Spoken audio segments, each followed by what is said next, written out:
of times I'm asked questions about conflict. And that question can be either from the executive who is needing to have a difficult performance conversation, or it can be from an employee who's struggling with a coworker.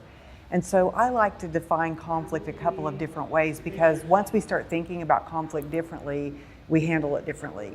So one of the ways that I talk about conflict is simply opposing forces.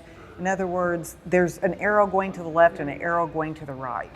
And so when we don't open up and question each other about what's going on, and when we don't seek to understand first, we create even more conflict. So one of the biggest things that I see is people avoiding difficult conversations.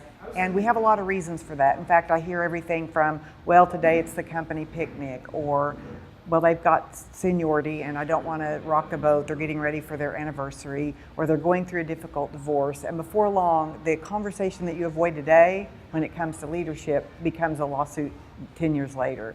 So conflict can be a good thing, but what we have to realize is that we have to first become curious instead of becoming certain. We make all kinds of assumptions, and that creates what I call drama. So one of my tips for addressing conflict is to simply see it as opposing forces instead of making it personal about the other person. And another tip is to simply become curious about where the other person, what they're thinking, what their stance is. And I often say, stay in the boat, stay in the boat. In other words, don't jump overboard. Don't get so excited that you start blaming and making up a story about what their intention is. Just take that deep breath, create a space between stimulus and response, get curious, and find that common ground, and before long, you'll be heading in the right direction. I'm asked a lot, why is it important to address conflict? And one of the things that I say a lot is the conversation avoided today can become the lawsuit 10 years later.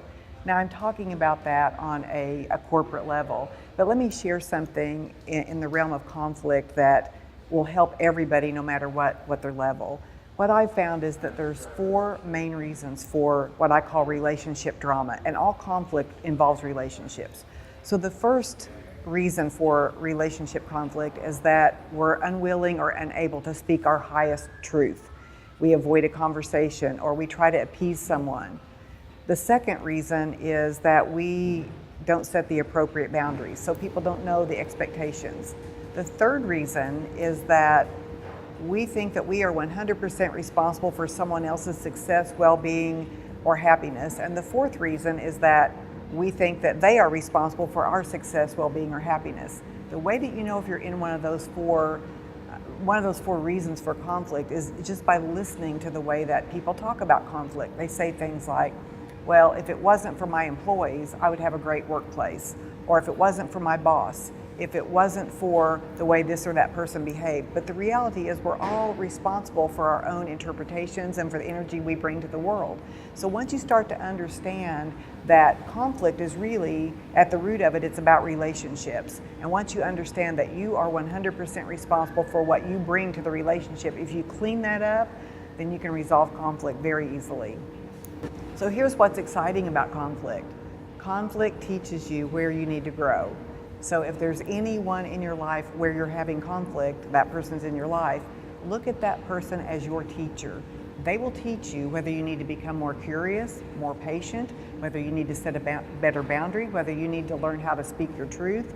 So conflict is really an opportunity for personal growth. I challenge you, if there's a person in your life that you're blaming, if there's a conflict that you haven't been addressing, take that deep breath, get clear on your outcome, and approach that person from a place of understanding, and realize that conflict can help you to grow both personally and professionally.